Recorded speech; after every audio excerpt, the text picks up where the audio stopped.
Welcome, friends. Today we are making a couple of loaves of bread. And when I say today, I mean today fairly loosely. So this is an overnight loaf. Actually, this makes two loaves, but it's an overnight bread. And this is the kind of thing where you can do this first part Friday or Saturday night before you go to bed. And then you finish it off either Saturday or Sunday morning. And you've got a couple of loaves of bread for the week. So I'm going to use some of our sourdough starter, but this bread definitely does not have to be made with sourdough. You can use regular yeast very easily, and I'll give the conversion down below with the recipe. Some people would have you believe that the conversion is very hard or difficult, and it's not. It's very simple. Since you know how much water and flour is in your starter, you can very easily convert it to regular yeast and vice versa. So, starter in. Next in is some flour, and I'm using this multigrain flour. I really like the multigrain, but again, if you don't want to use multigrain or you can't get this brand of multigrain, regular white bread flour works perfectly. Or, you could take your white bread flour and mix it up with some other grains. Make your own mix. It will work for the most part, but you have to remember that whole grains will absorb more water than regular white flour will. So your loaf may have a really high hydration with whole grains, but it will seem drier. So let me get this flour in here.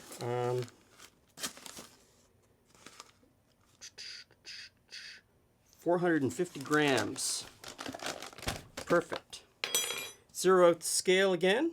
And I want 450 grams of water, which, is 450 milliliters. So I'm going to weigh it, but, you can just measure it with a measuring cup.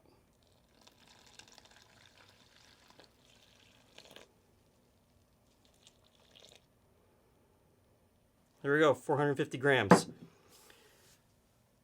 Now all you have to do is stir this together. You're not putting anything else in here. If you were using commercial or traditional dry yeast instead of the sourdough starter, you'd put that in now, or a very small portion of it. And you want to do this in a big enough container because this is sloppy. This is a 6-liter or 6-quart container, and I've got it in a container that big because by tomorrow morning it could be quite active and much higher. So you want to give it lots of room to expand. And that's it. It's just, it is pretty much the same consistency, or will be the same consistency as your sourdough starter tomorrow morning. Now, cover on. This is about 6:30, 7 o'clock at night. This will sit on the counter overnight, 12 to 14 hours, and it should be very active in the morning, where we'll move on to the next step. And those times are, kind of wishy-washy. As I've said before, baking bread is an art form more than a science. See you in the morning. Okay, day 2, and this looks really nice. It's done exactly what it's supposed to do. And now we move on to the final bread mix. So in a large container, and of course round would be much better than square, but this is the big square one that I have that's clear, that's going to allow you to see what I'm doing. We measure out some more flour. Let me just tear that. Measure out some more flour. Okay, looking good. So to this, I'm going to add salt. And even though I've got sourdough starter in here, I'm still going to use commercial yeast. I'm going to put some in. I kind of like that hybrid bread flavor. I also want this to rise a little bit more quickly during the day so that I can bake the bread sooner. And this is also where you would put the commercial yeast in if you're not using sourdough starter. So into here, I've got the water, and I just want to pour the water around the outside a little bit just to help this ease out of the bin. And we pour that right in. Really nice, really nice. Scrape in as much as you can.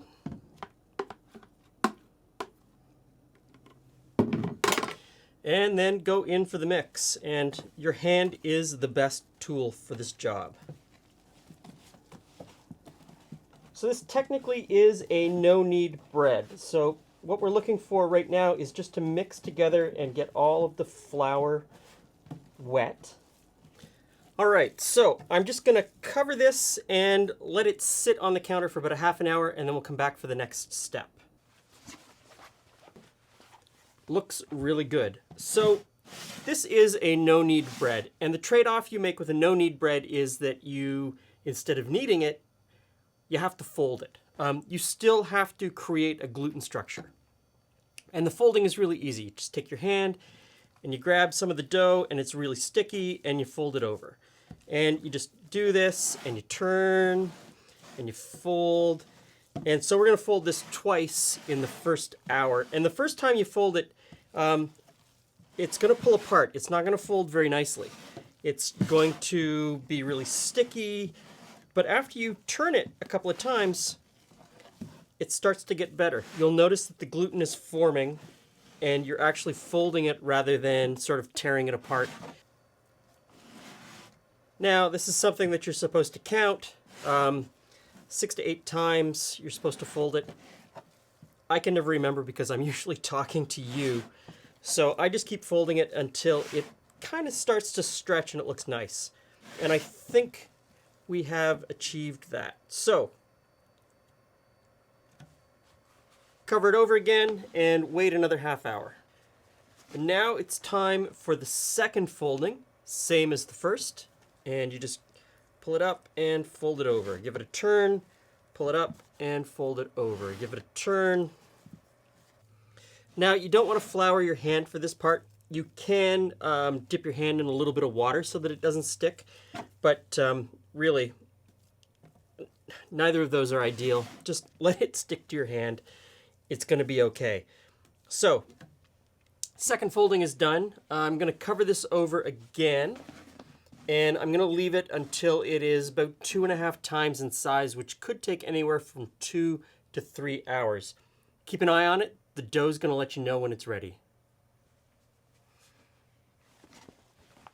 Ooh, that looks fantastic.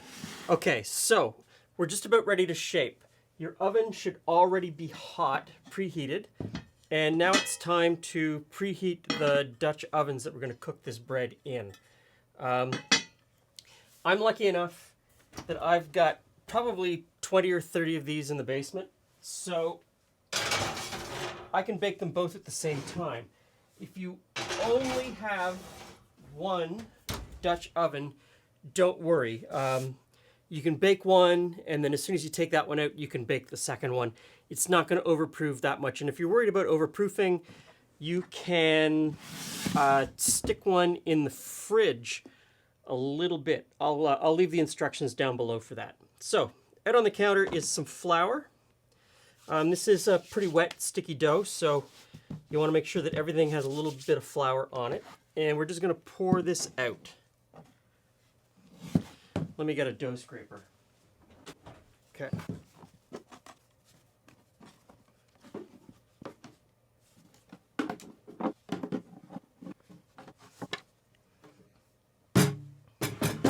Now, this dough is at the edge of my comfort level for hydration level and how sticky it is. So essentially what you want to do now is just kind of get this into a shape. It's going to stick to the counter even though you've got flour down. And we'll cut this into 2 relatively equal pieces. I've got a Banneton here, and this is a proofing basket. Call it a Banneton or a proofing basket. Either way, you want to flour the inside.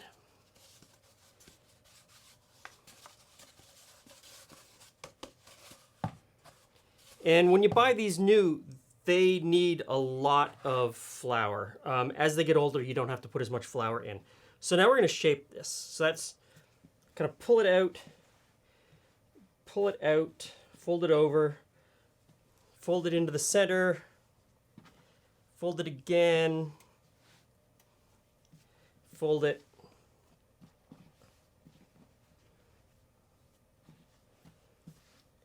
You're going to end up with a ball that's going to be relatively tight on the top and seam side down into the proofing basket.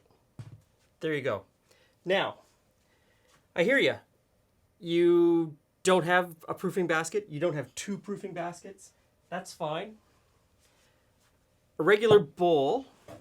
And this is a linen cloth.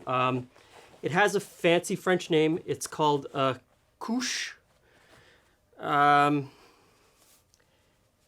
It's just made from linen. And you could, if you have a linen tea cloth or a tea towel, that's going to work just fine. Put a little bit of flour on it, and you do the same folding. Fold it in, fold it in, fold it in, fold it in, fold it in. You just do this 2 or 3 times around and turn it over. And it should be fairly taut. Remember, and then you just put that in and cover it over. Just leave that one like that. This one should be covered, and that is, you can just use a tea towel over the top and set those. Those will rise for about an hour. Now, don't fear this final step of shaping. You don't have to be perfect. I know that there is the best way or the perfect way to make this happen. You don't have to be perfect. You really don't have to be perfect. If you can be 25% perfect, it's going to work out just fine. So we'll let those prove, and then we'll start baking. Looking good. So I'm going to try the finger dent test, and that is you press your finger into the bread, and if it is correctly proved, the indentation that you've left with your finger will spring back slowly but not completely. That's when you know it's ready. If it springs back immediately, it hasn't proved enough, and if it doesn't spring back at all, you've gone too far. Now, there are multiple ways to go about this. Some people sprinkle a little bit of flour back on their work surface and turn the bread out onto the counter.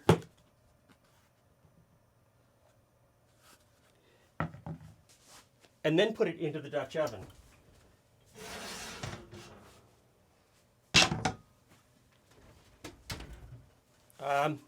Everything is really hot.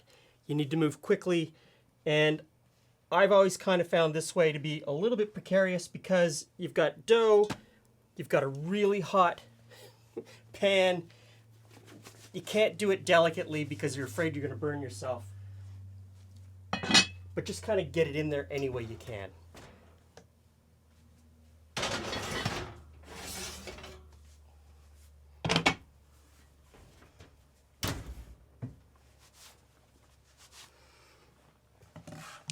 And you'll notice I didn't score the loaf. I'm not going to score either of these loaves. That's because these are now seam side up, and this seam on the top side is going to provide ample area for a crack to open and develop. So you don't need to score it, and the opening kind of looks really nice and natural. So 30 minutes into the oven.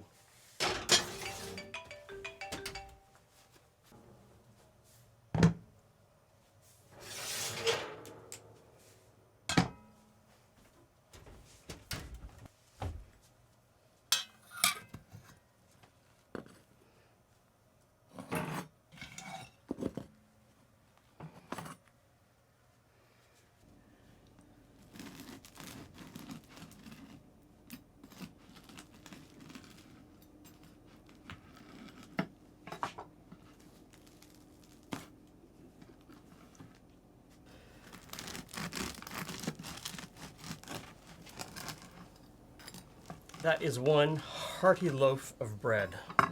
Got a nice crust on the bottom. Yeah. It's just not easy to cut through with grace. So there you go. It's still even warm, which is always lovely. It's got lots of big holes. It's got that wonderful soury. So it's got great texture. It's got that nice sour flavor. It'd be really great with some nice cheese. It's kind of a midpoint between a whole bunch of different things. So it's not whole wheat.